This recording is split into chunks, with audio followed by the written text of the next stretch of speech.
तभी ठीक उसके सामने कुछ हलचल हुई। मृगी के बच्चे को देखकर जूडी बहुत खुश हुआ। वह कांप रहा था, पर उसने उसे उठाने या भगाने की कोशिश नहीं की। वह धीरे से बच्चे की गर्दन पर हाथ लगाता है और वह बच्चा खुश हो जाता है। बड़े धीरे से वह उसे उठाता है, क्योंकि उसे लगता है कि कहीं मृगी के कंकाल को देखकर वह परेशान ना हो जाए। इसलिए खुले मैदान को छोड़कर वह झाड़ियों से होकर गुजरा। उसके लिए चलना मुश्किल था, क्योंकि वह बच्चे को अपनी बाहों में उठाए था। वह उसे घर लेकर आता है। रास्ता लंबा था। अब वह पगडंडी पर पहुंचा। फिर वह उसे सड़क पर पहुंचा जो उसके घर की ओर जाती थी। अब वह आराम के लिए रुका और उसने बच्चे को नीचे उतार दिया।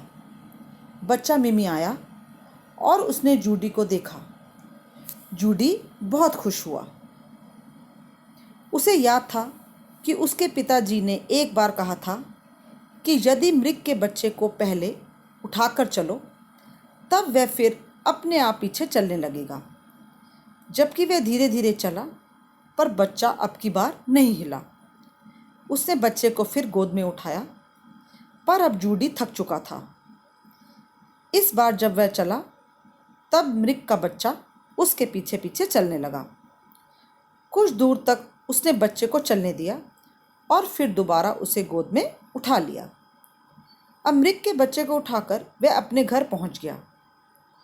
जब वह घर के बाहर पहुंचा, तो उसने सोचा कि क्यों ना वह उस बच्चे को पहले अपने पिता के कमरे में चला कर ले जाए। पर वह बच्चा सीढ़ियां नहीं चढ़ सका। इसलिए जूडी ने उसे फिर उठा लिया और उसे अपने पिता को दिखाया। जूडी के पिता ये देखकर बहुत खुश थे कि जूडी जो चाहता था वह उसे मिल गया था। जूडी ने बच्चे को दूध दिया। दूध बर्तन में था, इसलिए वह नहीं पी सका। अब जूडी ने अपनी उंगलियां दूध में डाली और उन्हें उस बच्चे के मुंह में डाला। मृग का बच्चा अच्छे से दूध पीने लगा।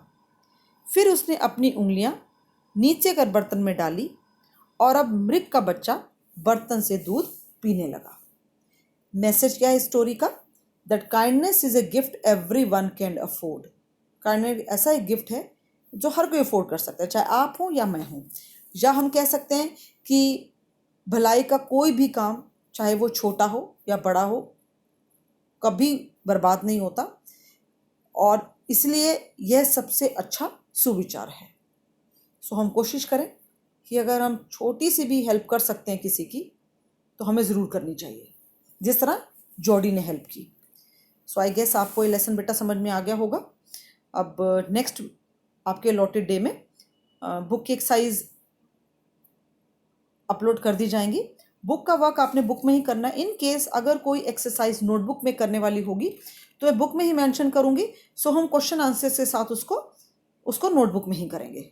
सो तब तक बाय देन आप इस चैप्टर को दोबारा रीड करिए और एक बार दोबारा इसकी रिकॉर्डिंग सुनिए। Thank you so much. God bless you all.